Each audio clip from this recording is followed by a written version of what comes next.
200 টকাৰ কাৰণে ইটাৰে মুৰি আছে, হেলমেটেৰে মুৰি আছে। পিছততো গম পোৱা মতেতো মানে এতিয়া হয়তো তেওঁ মুখৰ ওচৰত নাই বাৰু, পিছত গৈ পেলাই তেওঁলোকে সেই অটোখনৰ পৰা কিবা লোহাও ওলোৱা বুলি মই শুনিছিলোঁ।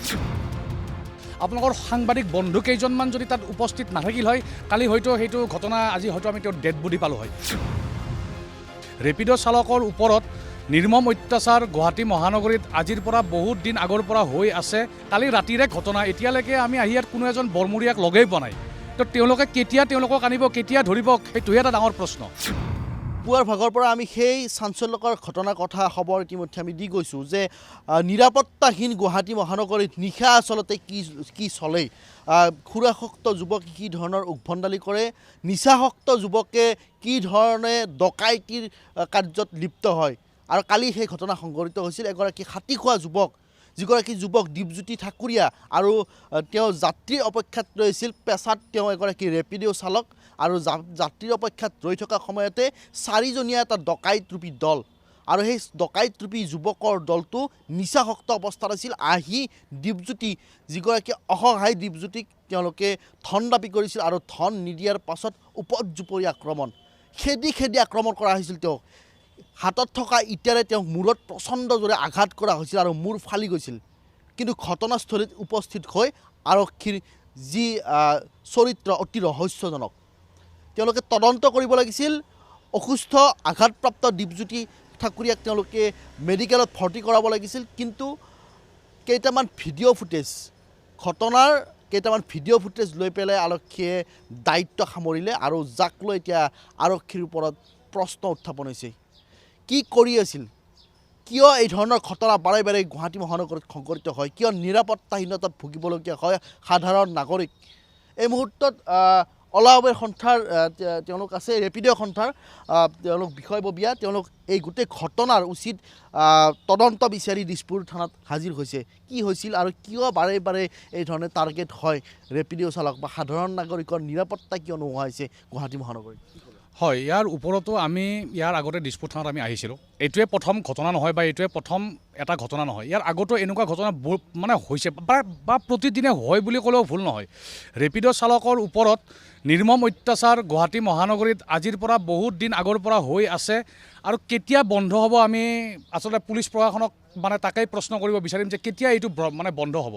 আৰু 2 নম্বৰ কথাটো, যোৱাকালি যিটো ঘটনা হ'ল, নিশা 11টা বজাত এজন অসমীয়া ল'ৰাই পেটৰ তাৰণাত গুৱাহাটীৰ মাজমজিয়াত 2টা পইচাৰ বিনিময়ত ওলাই অহাৰ বিনিময়ত তেখেতৰ যি ধন দাবী কৰি তেখেতৰ ওপৰত উপৰ্যুপৰি প্ৰহাৰ কৰা হ'ল, ইটাৰে মাৰি মূৰ ফালি দিয়া হ'ল। আপোনালোকৰ সাংবাদিক বন্ধু কেইজনমান যদি তাত উপস্থিত নাথাকিল হয়, কালি হয়তো সেইটো ঘটনা আজি হয়তো আমি তেওঁৰ ডেড বডি পালোঁ হয়। তাৰ বাবে আমি সংবাদ মাধ্যমক আৰু সাংবাদিক বন্ধুসকলক আমি বিশেষভাৱে কৃতজ্ঞতা জ্ঞাপন কৰিছোঁ, আমি all Guwahati bike taxi operator ইউনিয়নৰ ফালৰ পৰা। আৰু সাংবাদিক বন্ধুসকলে, পুলিচৰ জেগাত সাংবাদিক বন্ধুসকলে নিজে গা পাতি লৈ তেওঁক যি ধৰণে GMCHত ভৰ্তি কৰালে, আৰু পুলিচৰ যিটো মানে তাত মানে ভূমিকা সঁচাই ৰহস্যজনক। আৰু আমি আজি সেইকাৰণে দিছপুৰ থানাত আহিছোঁ, এতিয়া FIR লৈ আহিছোঁ। আমি এতিয়ালৈকে এজনো বৰমূৰীয়াক আমি লগ পোৱা নাই, তথাপিও আমি ৰম। ঘটনাস্থলীত আৰক্ষী উপস্থিত হৈ প্ৰথমে আঘাতপ্ৰাপ্ত দীপজ্যোতি ঠাকুৰীয়াক চিকিৎসালয়ত ভৰ্তি কৰাব লাগিছিল। কিন্তু সেই ধৰণৰ কোনো ব্যৱস্থাই নকৰিলে আৰক্ষীয়ে, বৰঞ্চ কেইটামান ভিডিঅ' ফুটেজ সংগ্ৰহ কৰিয়ে দায়িত্ব সামৰিলে।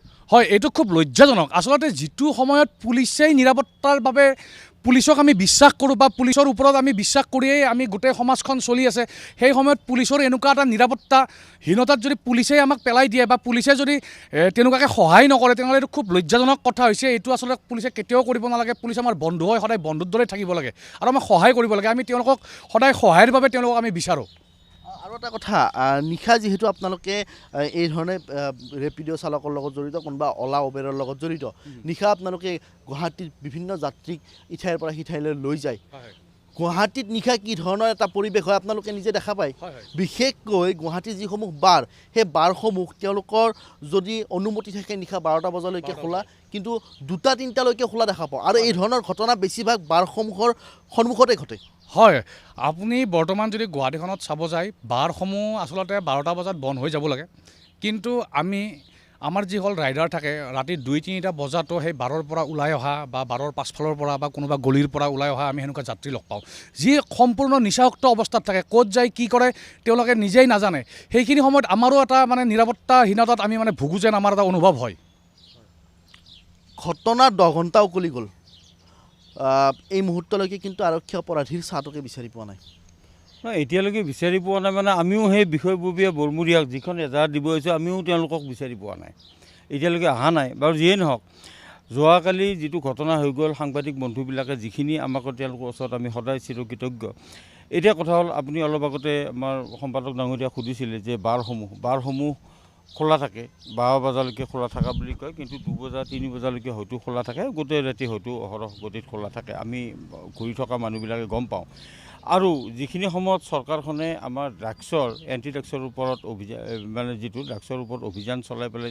শলাগ লৈছে বা শলাগ ল'বলগীয়া কাম কৰিছে এতিয়া যোৱাকালি যিটো হ'ল এই 3জন ড্ৰাগছ আসক্ত যুৱক বুলি যিটো আমাৰ বাতৰিত প্ৰকাশ পাইছে গতিকে এই ড্ৰাগছ লোৱাৰ কাৰণে 200 টকা এটা বিচাৰি পেলাই এজন আমাৰ এই ৰেপিডো চালক যোনে 20-30 টকাৰ কাৰণে 20 টকা 30 টকা এনেকুৱা এইখিনি পইচাৰ কাৰণে গোটেই ৰাতি পেটৰ টাউনত পৰিয়ালটোৰ টাউনত নিজৰ কাৰোবাৰ কিবা তেওঁলোকৰ পৰিয়াল মেডিকেলত আছে বা কিবা নহ'লে তেওঁলোকৰ কোনো ধৰণৰ বিপদ নহ'লে তেওঁলোকে ৰাতি হয়তো সেই বাইকখন চলাই পেলাই 20-30 টকাৰ কাৰণে তেওঁলোকে ঘূৰি নুফুৰে সেই ল'ৰাজনক 200 টকাৰ কাৰণে ইটাৰে মৰিয়াইছে হেলমেটেৰে মৰিছে পিছততো গম পোৱা মতেতো মানে এতিয়া হয়তো তেওঁ মুখৰ ওচৰত নাই বাৰু পিছত গৈ পেলাই তেওঁলোকে সেই অটোখনৰ পৰা কিবা লোহাও ওলোৱা বুলি মই শুনিছিলোঁ কিবা আনি পেলাই তেওঁক মাৰধৰ কৰাৰ কাৰণে কেইজনমান অকল সাংবাদিকৰ তৎপৰতাতে সেই ল'ৰাজন বাচিল আমাৰ মানুহ গৈছিলে আমাৰ ইউনিয়নৰ মানুহ গৈছিলে মেডিকেলত খবৰ ল'ব গৈছিলে কিন্তু তেওঁ কোনোবা এটা ৰুমত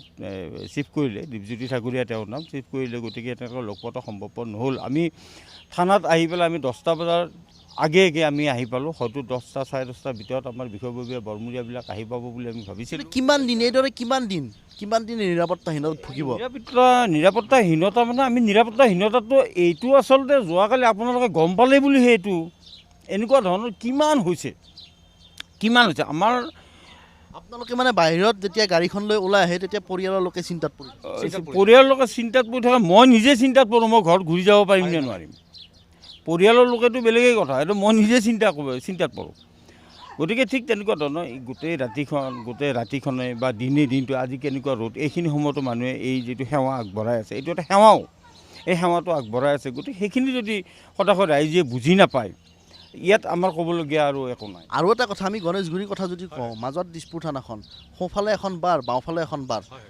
গোটেই গণেশগুৰি ইয়াত ৰাতি হ'লে যুৱক আৰু যুৱতী সকলো নিচাসক্ত অৱস্থাত ভদ্ৰলোকে আচলতে যাব নোৱাৰে হয় নিশাটো আপোনাৰ ভদ্ৰ মানুহ ইয়াত আপুনি হয়তো খোজ কঢ়াটো খুব মানে কঠিন হৈ পৰে আচলতে খুব লজ্জাজনক আমিও গুৱাহাটী মহানগৰীৰে যিটো কৈ আছে আমি গুৱাহাটী মহানগৰীৰ বাসিন্দা গতিকে মহানগৰীৰ বাসিন্দা হৈ আচলতে আমি খুব লজ্জান্বিত হয় মানে নিশাৰ মহানগৰীখন যদি আপুনি চাব যায় আচলতে তাতেই প্ৰকাশ পায় নিশা আচলতে মহানগৰীখন কি হৈ উঠিছে বা বৰ্তমান যুৱক যুৱতীসকল মানে কোনটো দিশত মানে ধাৱমান হৈছে এই নিশা হ'লে তেওঁলোকৰ প্ৰকৃত স্বৰূপবিলাক মানে আহে আৰু তাত হয়তো নিয়ন্ত্ৰণ কৰিবলৈ আৰক্ষীৰ অভাৱ বা আৰক্ষীয়ে যি ধৰণে ব্যৱস্থা ল'ব লাগে আমি আজিলৈকে দেখা নাই আৰক্ষীয়ে যদি ব্যৱস্থা ল'লে হয় এতিয়ালৈকে হয়তো সেই দোষীকেইজন এতিয়ালৈকে থানাৰ ভিতৰত থাকিল হয় আপোনালোকে আহিছে ইমান সময় কালি ৰাতিৰে ঘটনা এতিয়ালৈকে আমি আহি ইয়াত কোনো এজন বৰমূৰীয়াক লগেই পোৱা নাই তো তেওঁলোকে কেতিয়া তেওঁলোকক আনিব কেতিয়া ধৰিব সেইটোহে এটা ডাঙৰ প্ৰশ্ন